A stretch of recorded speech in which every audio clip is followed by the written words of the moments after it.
नमस्कार साथियों, पॉलिटेक्निक पाठशाला में आप सभी का स्वागत है। इलेक्ट्रिकल मशीन सेकंड में आपको अल्टरनेटर पढ़ाया जा रहा है, जिसमें बहुत सारे टॉपिक जो है अल्टरनेटर में पढ़ा दिए गए हैं। और पिछले लेक्चर में भी वोल्टेज रेगुलेशन को हमने स्टार्ट किया और वोल्टेज रेगुलेशन में कुछ टॉपिक और पॉइंट हमने आपको बताया, जिसमें सबसे अच्छा पॉइंट जो है ये है कि वोल्टेज रेगुलेशन का सबसे कम मान जो है सबसे अच्छा माना जाता है। जैसे जीरो वैल्यू अगर उसकी है तो वो सबसे अच्छा है।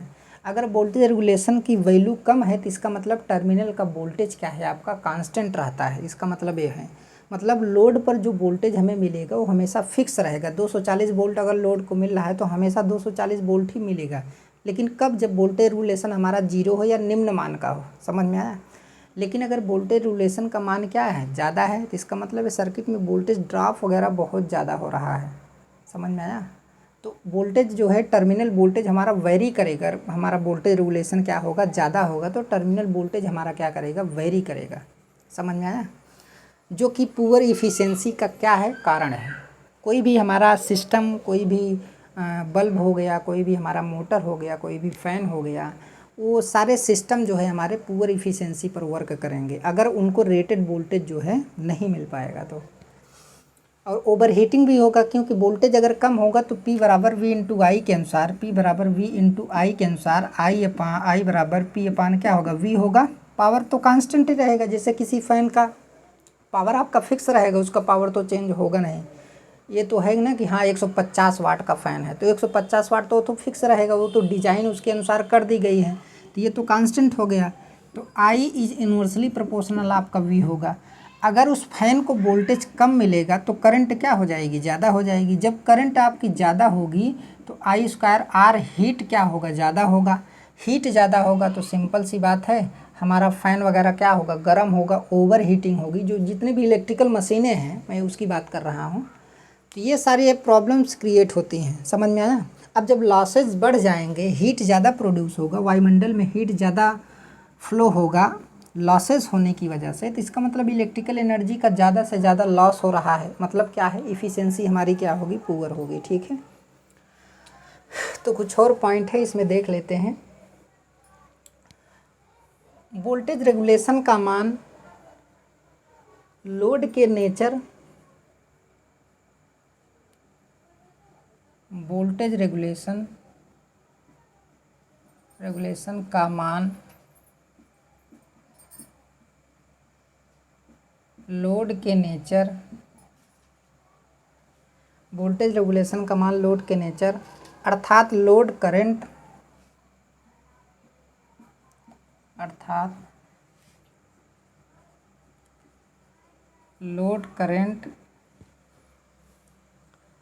तथा लोड पावर फैक्टर पर डिपेंड करता है।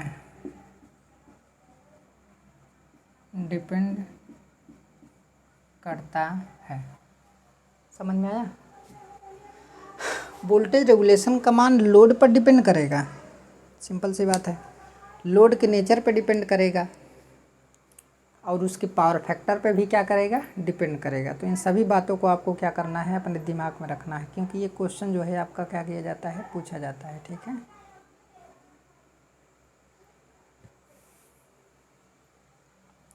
ये हो गया। अब उसके बाद लोड के यूनिटी पावर फैक्टर पर अगला पॉइंट है। लोड के यूनिटी पावर फैक्टर पर अल्टरनेटर का वोल्टेज रेगुलेशन का मान, अल्टरनेटर के वोल्टेज रेगुलेशन, आर क्या है, वोल्टेज रेगुलेशन को आर से रिप्रेजेंट करते हैं। तो आर का मान लगभग कितना परसेंट होता है, 10 से 15% तक हो सकता है। 10 से 15% तक हो सकता है। देखिए, अगर यूनिटी पावर फैक्टर है, अगर लोड का पावर फैक्टर कैसा है, यूनिटी है, तो उस केस में जो है वोल्टेज रेगुलेशन का मान 10 से 15% तक हो सकता है। अब जीरो क्यों नहीं होगा? कारण है क्योंकि सर्किट में आपका जो उसका अल्टरनेटर का इंटरनल सर्किट है उसमें रेजिस्टेंस है, इंडक्टेंस है, आर्मेचर रिएक्शन रिएक्टेंस है, तमाम सारी चीज़ों की वजह से वोल्टेज ड्रॉप होगा। समझ में आया? तो वोल्टेज ड्रॉप हो रहा है तो सिंपल सी बात है वोल्टेज रेगुलेशन की कुछ न कुछ वैल्यू आएगी, कन्फर्म है। ठीक है, देखिए अगर ई जीरो माइनस वी ये क्या बता रहा है? ये तो वोल्टेज ड्रॉप ही बता रहा है ना, वोल्टेज ड्रॉप, ये तो वोल्टेज ड्रॉप ही बता रहा है। भाई नो लोड की कंडीशन में कितना वोल्टेज है? नो लोड की कंडीशन में मान लीजिए 100 वोल्टेज है और फुल लोड की कंडीशन में आपका 80 वोल्ट है, तो कितना वोल्ट ड्रॉप हुआ? 100 माइनस 80 बराबर 20 वोल्ट आपका क्या हो गया? ड्रॉप हो गया, जिसका कोई काम ही नहीं है। मतलब अब ये 100 वोल्ट मिलता तो ठीक था, लेकिन 20 वोल्ट ड्रॉप हो जा रहा है तो लोड को कितना मिल रहा है? 80 वोल्ट मिल रहा है। तो ये वोल्टेज ड्रॉप को ही रिप्रेजेंट कर रहा है। वोल्टेज रेगुलेशन किसको रिप्रेजेंट करता है? वोल्टेज ड्रॉप को ही रिप्रेजेंट करता है। ठीक है, और उसके बाद परंतु जीरो लैगिंग पर 35% तक भी हो सकता है। अगर जीरो लैगिंग पावर फैक्टर है, यदि जीरो लैगिंग का मतलब है कि प्योर इंडक्टिव है। अगर क्या है? प्योर इंडक्टिव, तो सिंपल सी बात है सबसे ज़्यादा वोल्टेज रेगुलेशन होगा। इंडक्टिव के केस में मैक्सिमम और पॉजिटिव वोल्टेज रेगुलेशन पाया जाता है। जीरो लैगिंग कब होगा? जब प्योर इंडक्टिव लोड होगा। प्योर इंडक्टिव लोड के केस में आपका जीरो लैगिंग पावर फैक्टर होगा। जीरो लैगिंग पावर फैक्टर होगा। इस केस में 35% तक वोल्टेज रेगुलेशन होता है। इस केस में 35% तक वोल्टेज रेगुलेशन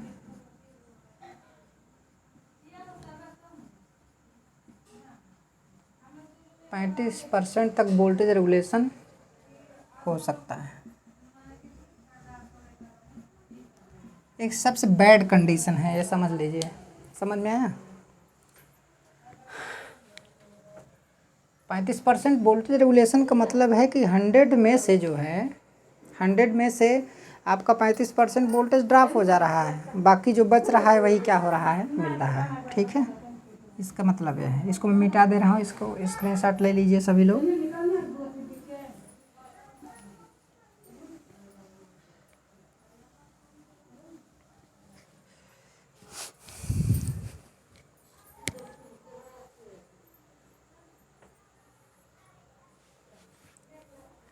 एक पॉइंट और, लैगिंग पावर फैक्टर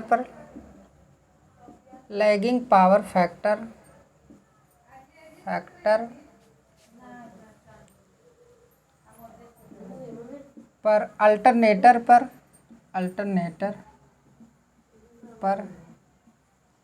लोड लगाने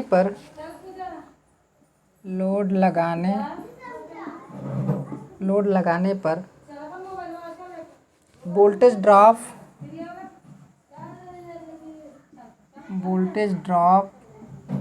तथा लोड हटाने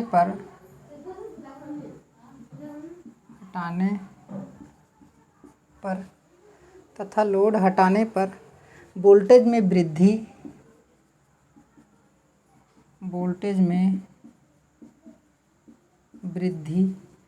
एक समान नहीं होती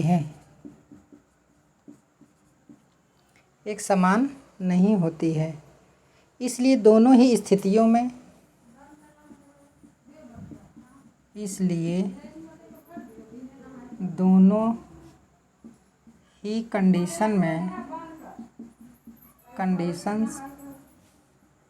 कंडीशंस में वोल्टेज रेगुलेशन का मान ज्ञात करना आवश्यक होता है।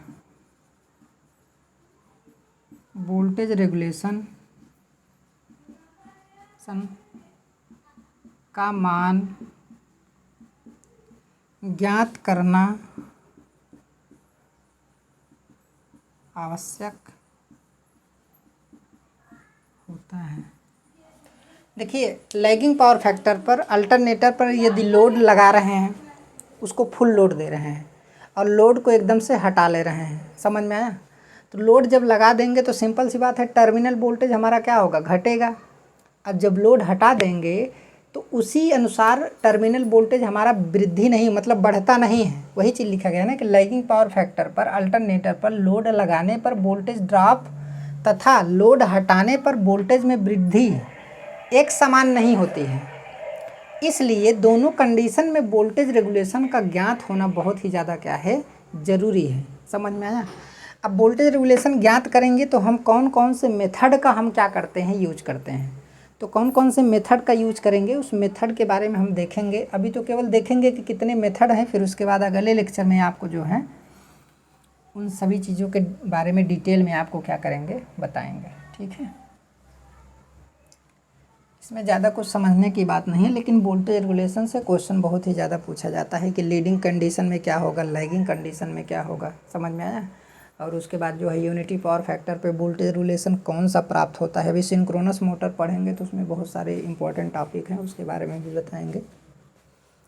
Methods of voltage regulation.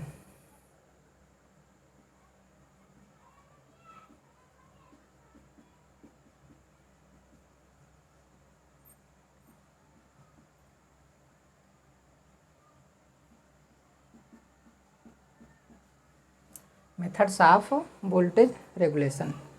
तो अगर मेथड की बात करेंगे तो सबसे पहले एक डायरेक्ट मेथड है,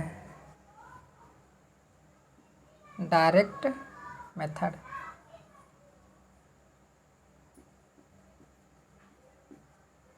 एक डायरेक्ट मेथड है और एक आपका क्या है, इनडायरेक्ट है,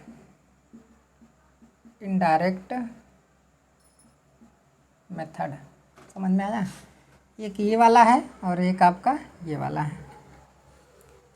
ठीक है। अब ये जो डायरेक्ट मेथड है ये स्मॉल अल्टरनेटर के लिए यूज किया जाता है, for small alternator, alternator for small alternator. देखिए कारण क्या है, अगर स्मॉल अल्टरनेटर है ना तो उसके लिए लोड हम आसानी के साथ क्या कर सकते हैं, ले सकते हैं। उसके लिए लोड हमारे पास होता है क्योंकि कम लोड होता है उसका। लेकिन अगर बिग साइज का अल्टरनेटर है, बहुत ही ज़्यादा बिग साइज का अल्टरनेटर है, तो उतना लोड हमारे लाइब्रेरी में उपलब्ध नहीं होता है। समझ में आया। अब जो बड़े बड़े साइज़ के अल्टरनेटर होते हैं उनसे सप्लाई को जनरेट करके अलग अलग गांव में, अलग अलग सिटी में, अलग अलग मेन बड़ी बड़ी सिटी में जो है हम सप्लाई को क्या करते हैं, ट्रांसफ़र करते हैं, ट्रांसमिट करते हैं, फिर डिस्ट्रीब्यूशन करते हैं। तो बहुत सारे लोड उस पूरे सिस्टम से क्या होते हैं, जुड़े होते हैं। समझ में आया। अब जैसे हम एनटीपीसी में जॉब करते हैं तो वहाँ पर अल्टरनेटर, एक अल्टरनेटर का जो वोल्टेज रेटिंग, वो क्या कहते हैं, वाटेज रेटिंग है अल्टरनेटर, तो ये हमारा कितना है, 660 मेगावाट का है, 660 मेगावाट का। ठीक है। तो सोचिए 660 मेगावाट लोड है, ये क्या है, लोड है। मतलब क्या है कि वहाँ पर एक यूनिट मैक्सिमम कितना लोड ले सकता है, 660 मेगावाट लोड ले सकता है। समझ में आया। लेकिन ये इतना ज़्यादा लोड है, कितना ज़्यादा लोड जो है हमारे लाइब्रेरी में उपलब्ध नहीं होता है। समझ में आया। और लाइब्रेरी कराए हैं जो भी हमारा प्रयोगशाला है, ठीक है, जहाँ पर हम टेस्टिंग वगैरह करते हैं, तो इतना लोड हमारा जो है हमारे लेबोरेटरी में जो है उपलब्ध नहीं होता है। ठीक है। और लेकिन अगर स्मॉल अल्टरनेटर है तो सिंपल सी बात है, उसका लोड बहुत कम होता है। जैसे एक अल्टरनेटर है हमारा 500 वाट का है, 500 वाट। तो 500 वाट का अगर अल्टरनेटर है तो सिंपल सी बात है, एक हीटर लगा देंगे, वो भी तो 500 वाट या उससे थोड़ा ज़्यादा का होता है। या फिर मान लीजिए हमारा 2000 वाट का है, तो ये भी तो कम ही लोड है। तो इस लोड को हम आसानी के साथ दे सकते हैं क्योंकि हमारे घरों में इतना लोड यूज हो जाता है, ऐसा नहीं है। तो लेबोरेटरी में तो ये तो मिल ही जाएगा, सिंपल सी बात है। लेकिन जहाँ पर 660 मेगावाट की बात आएगी, वो भी मेगा, आगे मेगा लग गए तो 10⁶ हो जाएगा। समझ में आया। तो 660 मेगावाट लोड की बात की जाए तो उतना लोड बहुत ही ज़्यादा क्या है, इम्पॉसिबल है। तो मतलब यहाँ इनडायरेक्ट मेथड में ऐसी कंडीशन जो है क्रिएट की जाती है कि फुल लोड कंडीशन में उसकी टेस्टिंग की जा सके। वहाँ पर स्थिति को बनाया जाता है, इस तरीके से कनेक्शन किया जाता है, इस तरीके से टेस्टिंग की कंडीशन जो है बनाई जाती है ताकि फुल लोड करंट उसमें फ़्लो करे। भाई सिंपल सी बात है, अल्टरनेटर पर जब इतना लोड देंगे तभी तो फुल लोड पर अल्टरनेटर हमारा फुल लोड करंट फ्लो कराएगा। तो उसकी टेम्परेचर रेटिंग भी उस समय पता चलेगी कि कितना मैक्सिमम टेम्परेचर क्या हो रहा है, इंक्रीज हो रहा है। समझ में आया? तो वो कंडीशन क्या की जाती है, टेस्टिंग के माध्यम से क्रिएट की जाती है और फुल लोड करंट उसमें फ़्लो कराया जाता है। मैक्सिमम टेम्परेचर राइज भी देखा जाता है और मैक्सिमम करंट कितनी उसमें फ़्लो हो रही है। समझ में आया? और क्या क्या प्रॉब्लम्स हो सकती हैं, क्या क्या टेस्टिंग क्यों किया जाता है, उसको कमी को देखने के लिए। टेस्टिंग करने का मतलब है उसकी इफ़िशियंसी को जानना है हमें, उसमें वोल्टेज रेगुलेशन क्या होगा, इफ़िशियंसी क्या होगी, इन सारी चीज़ों के बारे में हमें जानना ज़रूरी है। ठीक है, तो इस पर लोड जो है प्रत्यक्ष दिया जाता है, इस पर प्रत्यक्ष रूप से लोड दिया जाता है, लेकिन इस पर प्रत्यक्ष रूप से नहीं दिया जाता है क्योंकि बहुत ही ज़्यादा लोड है, जितना हमारे पास उपलब्ध ही नहीं है। ठीक है, अब ये जो है 3 प्रकार का होता है। अब ये कितने प्रकार का होता है? 3 प्रकार का होता है। तो एक होता है ईएमएफ मेथड, ईएमएफ, और आपका इम्पीडेंस मेथड और synchronous impedance, synchronous impedance method. समझ में आया? ये पहला हो गया। अब दूसरा आपका क्या है? एमएमएफ, एमएमएफ मतलब मैग्नेट मोटिव फोर्स, ये दूसरा मेथड है एमएमएफ। और इसी को बोलते हैं एटी मतलब एम्पियर टर्न, एम्पियर टर्न को ही एमएफ बोला जाता है, एटी मेथड। ठीक है, और तीसरा आपका क्या है? Zero power factor method, zero power factor method, और इसी को बोलते हैं पोर्टियर ट्रायंगल, पोर्टियर मेथड। ठीक है, इतना ही लिखिए।